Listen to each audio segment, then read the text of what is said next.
வணக்கம். பிஎஸ் மாந்திரிகம். இந்த மாந்திரிகத்தில் போட்டோவை வைத்து ஒருவரை வசியம் செய்வது எப்படி, இருவரை போட்டோவை வைத்து இருவரை வசியம் செய்வது எப்படி என்பதை நான் சொல்றேன். இதை பாருங்க. வசியம் செய்யறதுன்னா ஆணுக்கு பெண்ணு, பெண்ணுக்கு ஆணு வசியம் பண்றதுக்காக நம்ம செய்யறோம். இது போட்டோவை மட்டும் வச்சு எப்படி வசியம் பண்றதுன்றதை நான் சொல்லித்தரேன். போட்டோவை மட்டும் நீங்க வச்சு வசியம் பண்றதுனாக்கா செலவு குறையும். அதே மாதிரி கேட்டீங்கன்னாக்கா இது செய்யறதும் கொஞ்சம் ஈஸியாவே இருக்கும். அது எப்படி செய்யறதுன்றது அதனுடைய விளக்கத்தை நம்ம விரிவா சொல்றோம். அதை நீங்க கேட்டு செய்துக்குங்க. முதல்ல ஆண் பெண் வசியம் என்பது எதுக்காக செய்யறாங்க, அதான் கேட்டீங்கன்னாக்கா பணத்துக்காக ஆசைப்பட்டு எனக்கு அந்த பெண்ணை வசியம் பண்ணி கொடுத்துரு அப்படின்றவங்களும் இருக்காங்க. இச்ச ஆசைகளை தீர்த்துக்கிறதுக்காக அந்த பெண்ணை வசியம் பண்ணி கொடுங்கன்னு சொல்றவங்களும் இருக்காங்க.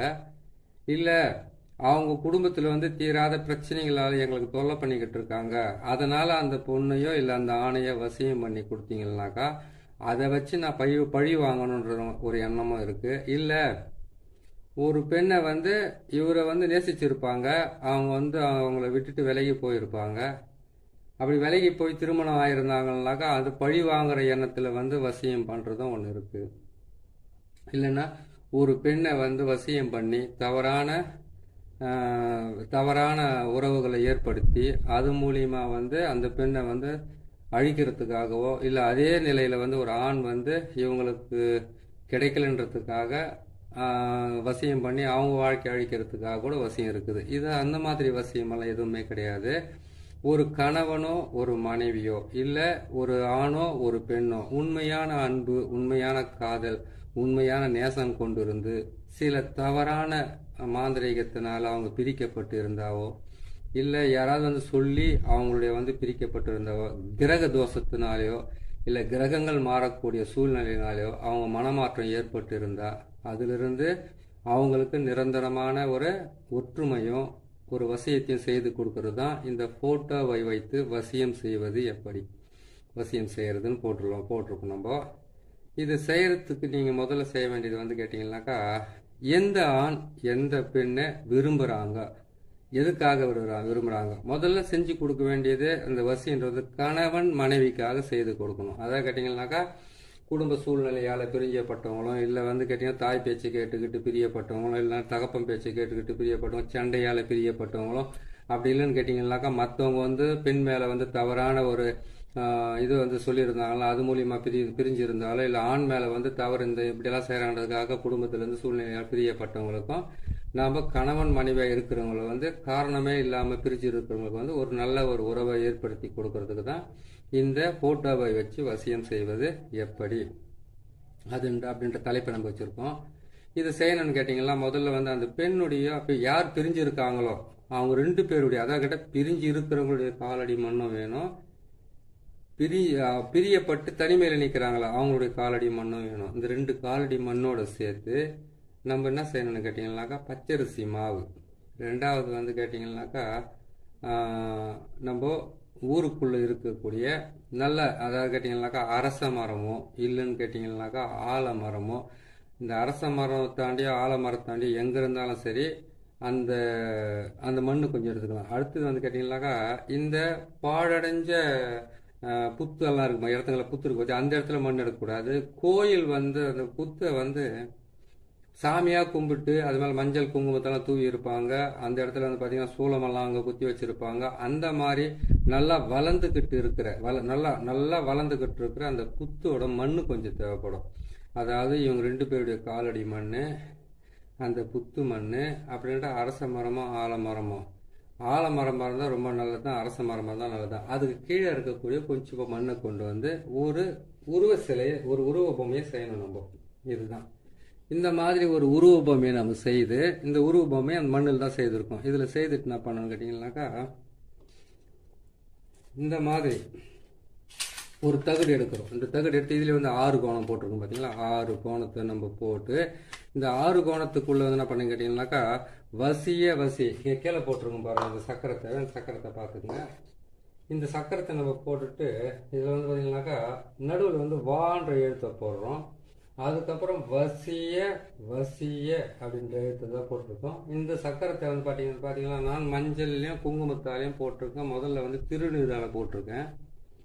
அதுக்கப்புறம் இந்த பக்கம் வந்து சூலத்தை போட்டிருக்கேன், இந்த பக்கம் சூலத்தை போட்டிருக்கேன், அந்த பக்கம் சூலத்தை போட்டிருக்கேன். இது எல்லாமே நான் போட்டிருக்கிறதுனால நீங்கள் செய்ய வேண்டிய முக்கியமான வேலை நான் கேட்டீங்கன்னா, இந்த சக்கரத்தை வந்து நம்ம இந்த மாதிரி தகடுல செம்பு தகடோ அப்படின்னு கேட்டிங்கன்னா பித்தளை தகடோ அப்படி இல்லைன்னு கேட்டிங்கன்னாக்கா மொரி தகடு தாமரை தகடுன்னு சொல்கிறாங்க இல்லையா, அந்த மாதிரி தகட்டில் ஒரு தகட்டில் வந்து வாங்கிட்டு வந்து இதை வந்து நாற்கோணம் மாதிரி இதை கட் பண்ணி இதிலிருந்து நீங்கள் என்ன செய்றீங்க கேட்டிங்கனாக்கா இந்த சக்கரத்தை இதில் போடுறீங்க. இந்த சக்கரத்தை இதில் போட்டுட்டு அதுக்கப்புறமா என்ன செய்கிறீங்கன்னு கேட்டிங்கன்னாக்கா இதில் வந்து இந்த கோடுகள் இருக்குது பாருங்க. இந்த கோடில் என்ன பண்ணீங்கன்னாக்கா வசிய வசிதா வாசிய வாசிய இந்த எழுத்து போட்டு நடுவில் வாண்ட எழுத்து போட்டுருக்கோம்.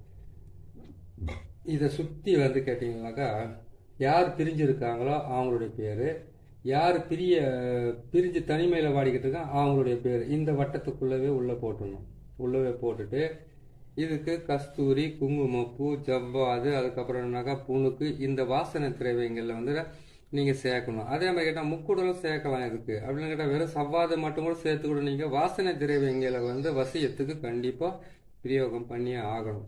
அப்படி நீங்கள் பிரயோகம் பண்ணிட்டு என்ன பண்ணி கேட்டீங்கன்னாக்கா இதை செய்துட்டு 2 தகடு எடுத்துக்கங்க. இந்த மாதிரி 2 தகடு எடுத்து இது வந்து ஆண் உருவ பொம்மை, இது வந்து பெண் உருவ பொம்மை. இந்த 2 பொம்மையுமே என்ன செய்றீங்கன்னு கேட்டீங்கன்னாக்கா செய்து நம்ம சொன்னோம் இல்லையா, காலடி மண், அதுக்கப்புறம் வந்து புத்து மண், அதுக்கப்புறம் கேட்டீங்கன்னாக்கா அரச மரமோ ஆலமரம் மண்ணோ வேணும் அப்படின்ட்டு அந்த மண்ணை எடுத்து அதுலேருந்து இந்த மாதிரி வந்து 2 பாவையை செய்கிறீங்க. இந்த சக்கரத்தை வந்து தகுட்டில் வரைகிறீங்க.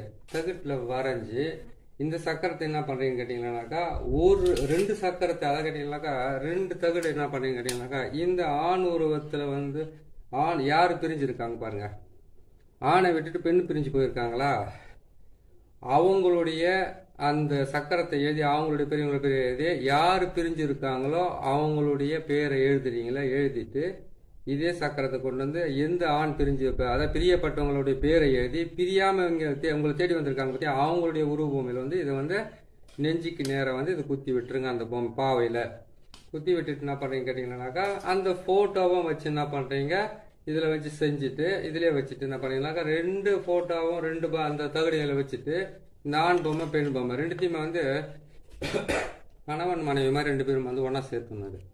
இது ஒன்றா இப்படி சேர்த்துட்டு இது என்ன பண்ணணும்னு கேட்டிங்கன்னாக்கா இன்னொரு தகடு நம்ம எழுதியிருக்கோம் இல்லையா, அந்த தகுட்டை வந்து இது மேலே வைக்கணும். இது மேலே வச்சு அந்த தகுட்டை இது மேலே வச்சு 3 கலர் நூலால் வந்து இதை சுற்றி கட்டிடணும்.